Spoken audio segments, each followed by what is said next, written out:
Hi மக்களே, அண்ணாமலை குடும்பம் serial July 24, 2026 என்ன நடந்துச்சுன்னு பார்க்கலாம். அதுக்கு முன்னாடி நம்ம channel Tamil serial talk subscribe பண்ணி லைக் பண்ணிக்கோங்க, பெல் ஐக்கானை கிளிக் பண்ணிக்கோங்க, ஹைப் பட்டன் தட்டி விட்டுருங்க.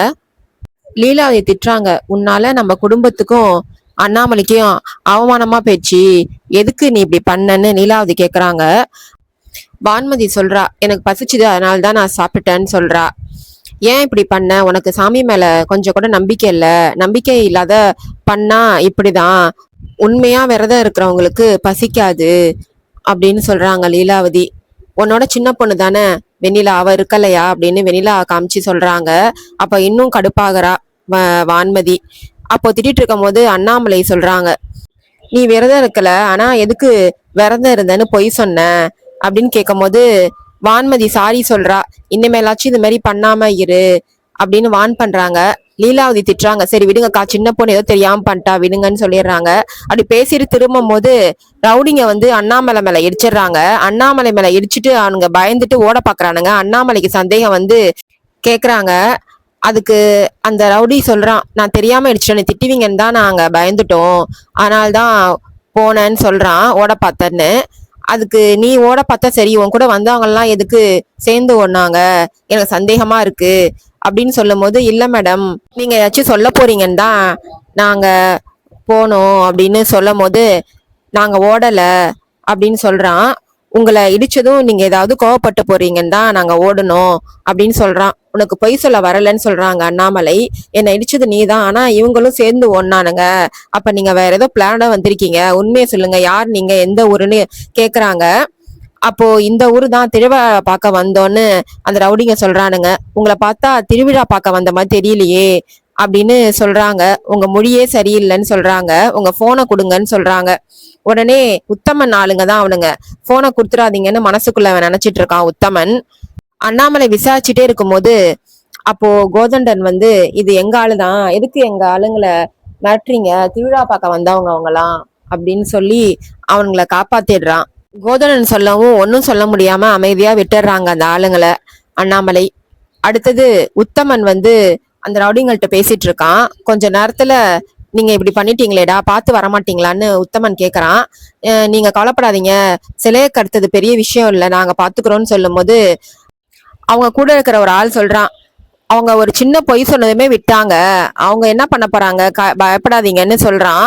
உத்தமன் சொல்றான், அவங்க சிங்கம் மாதிரி, அவங்க ஒரே ஆளா தனி சாம்ராஜ்யத்தையே கட்டி ஆண்டவங்க, அவங்க கண்டிப்பா அவங்க மேல சந்தேகப்பட்டு தான் விட்டுருக்காங்க, அவங்கள பத்தி நல்லா தெரியும் அப்படின்னு சொல்லி பேசிட்டு இருக்கான் அந்த ரவுடிங்கள்ட்ட சிலையை கடத்த சொல்லி. அப்போ உத்தமன் சொல்றான் அந்த ரவுடிங்கள்ட்ட, இந்த திருவிழா நிறுத்தத்துக்காக நான் சொன்னதெல்லாம் பண்ணிட்டீங்களான்னு கேக்குறான். பண்ணியாச்சு, மீதி விஷயத்த கோதண்டன் பாத்துக்கிறேன்னு சொல்லிட்டாருன்னு அந்த ரவுடிங்க சொல்றானுங்க. அடுத்து கோயிலுக்கு ஊர் மக்கள்லாம் வராங்க விளக்கு பூஜைக்காக. இது வந்து ரொம்ப சக்தி வாய்ந்த அம்மன், நம்ம விளக்கு பூஜை வரைக்கும் விரதம் இருந்து வேண்டிக்கிட்டா நம்ம நினைச்சது நடக்கும் அப்படின்னு சொல்லி பேசிட்டு வரும்போது, அப்போ அங்க மாடு வந்து பசுமாடு இறந்து கிடக்கு. அதை பார்த்துட்டு அபசகுணமா இருக்கு, இந்த ஊருக்கு என்ன ஆக போதோ தெரியலையேன்னு அந்த ஊர் மக்கள் எல்லாம் பேசிட்டு இருக்காங்க. அப்போ அங்க இருக்கிற பூசாரி கோதண்டன் சொன்னபடி சாமி வந்த மாதிரி நடிச்சு குறி சொல்றாரு. அப்போ என்ன சொல்றாருன்னா, இந்த திருவிழா நடக்க கூடாது, இல்லட்னா ஒரு பலி விடும் நடந்தான்னு சொல்றாரு. அதை கேட்டு ஊர் மக்கள் எல்லாம் பயப்படுறாங்க. அதுக்கப்புறம் எல்லாரும் பேசிக்கிறாங்க, இதே மாதிரி சாமி வந்து சொல்லிடுச்சே, ஊருக்கு ஏதாச்சும் கெடுதல் நடந்துருமோன்னு சொல்லிட்டு பயப்படுறாங்க. அடுத்தது அண்ணாமலை, ஊர் பெரியவர், அதுக்கப்புறம் அங்க கோதண்டன் எல்லாம் நின்று பேசிட்டு இருக்காங்க. இது மாதிரி பசுமாடு இறந்ததால யாரும் விளக்கு பூஜைக்கு வரல, விளக்கு பூஜை பண்ணாம இப்போ நம்ம சாமிக்கு திருவிழா பண்ண முடியாது, ஆனா மக்கள் எல்லாம் பயந்துகிட்டு வீட்டை விட்டு வெளில வரவே பயப்படுறாங்க, என்ன பண்றதுன்னு தெரியலையேன்னு சொல்லி புலம்பிட்டு இருக்காரு அந்த ஊர் பெரியவர். அப்ப அண்ணாமலை சொல்றாங்க, கண்டிப்பா இந்த திருவிழா நடக்கும், நான் எப்படியாச்சும் நடத்தி வைக்கிறேன் அப்படின்னு சொல்றாங்க அண்ணாமலை.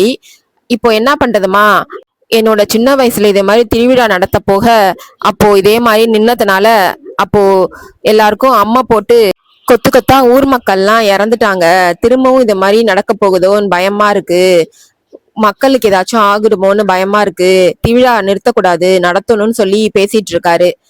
அண்ணாமலை சொல்றாங்க, நான் கண்டிப்பா நடத்தி வைக்கிறேன் திருவிழாவைன்னு சொல்லிட்டு வருணையும் கௌதமியும் கூட்டு போறாங்க. போயிட்டு அந்த பசுமாடு இறந்த இடத்துல ஏதாச்சும் தடயம் கிடைக்குதான்னு போய் பாக்குறாங்க. என்னத்துக்குன்னா அங்க பசுமாடு உண்மையாவே தானா இறந்து போச்சா இல்ல யாராச்சும் இது மாதிரி சதி பண்ணிட்டாங்களான்னு பாக்கிறதுக்காக தான் போறாங்க.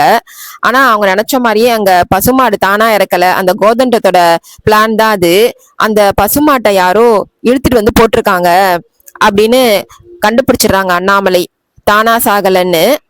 அதுக்கப்புறம் கௌதமும் வரும்னு சொல்றாங்க, யார் இது மாதிரி பண்ணிருப்பா அப்படின்னு சொல்லும் போது அண்ணாமலை சொல்றாங்க, ஆரம்பத்துல இருந்து திருவிழாவை நிறுத்தணும், அந்த கோதண்டை தான் சொல்லிட்டு இருந்தான், அவனோட பிளானா தான் இருக்கும் இதெல்லாம் அப்படின்னு சொல்லிட்டு கண்டிப்பா இந்த திருவிழா நடத்தியே ஆகணும்னு சொல்றாங்க அண்ணாமலை. அதுக்கப்புறம் ஊர் பெரியவர்கிட்ட போய் பேசுறாங்க, கண்டிப்பா நம்ம இந்த திருவிழா நடத்தியே தீரணும், இல்லட்டினா சாமியோட கோபத்துக்கு ஆளாயிடுவோம்னு அந்த ஊர் பெரியர் சொல்லும் போது லீலாவதி சொல்றாங்க, விளக்கு பூஜை நம்ம இங்க இருக்கிறவங்கள வச்சே நடத்த முடியாதான்னு லீலாவதி கேக்குறாங்க. ஆனா அந்த ஊர் பெரியவர் சொல்றாரு, இல்லம்மா இது ஒன்னா சேர்ந்து சாமியை அழைக்கிற பூஜை, அந்த ஆத்தா வரணும்னா நம்ம எல்லாம் சேர்ந்து ஒன்னாதான் விளக்கு பூஜை பண்ணணும், அப்பதான் திருவிழா நடத்த முடியும்னு சொல்றாங்க. உடனே அண்ணாமலை சொல்றாங்க, நான் இந்த ஊர் பெண்களை கூட்டிட்டு வரேன்னு சொல்றாங்க. அதுக்கு அந்த கௌதமன் சொல்றான், என்னம்மா அண்ணாமலை, நீங்க உங்க ஊர்ல ஜவுளி கடை நடத்துற மாதிரி இல்ல, இது இது சாமி காரியம், அதனால கடவுளே சொல்லிருக்கு சாமி பலி வீழும்னு, அதனால யாருமே வரமாட்டாங்க விளக்கு பூஜைக்கு, இது திருவிழா நடத்த வேணான்னு அந்த கோதண்டன் சொல்றான். ஆனா அண்ணாமலை சொல்றாங்க, நான் இந்த ஊர் பெண்களை கூட்டு விளக்கு பூஜை பண்ணி இந்த திருவிழாவை நடத்துவேன்னு சொல்லிட்டு அண்ணாமலை போறாங்க. அதுக்கு கோதண்டன் சொல்றான், கடவுள் சொன்னதை மீறி பலி வீழுன்னு தெரிஞ்சு யாரும் வரமாட்டாங்கன்னு சொல்றான், நான் கூப்பிட்டு காமிக்கிறேன்னு சொல்லிட்டு அண்ணாமலை போறாங்க. அதோட முடியுது. பை மக்களே.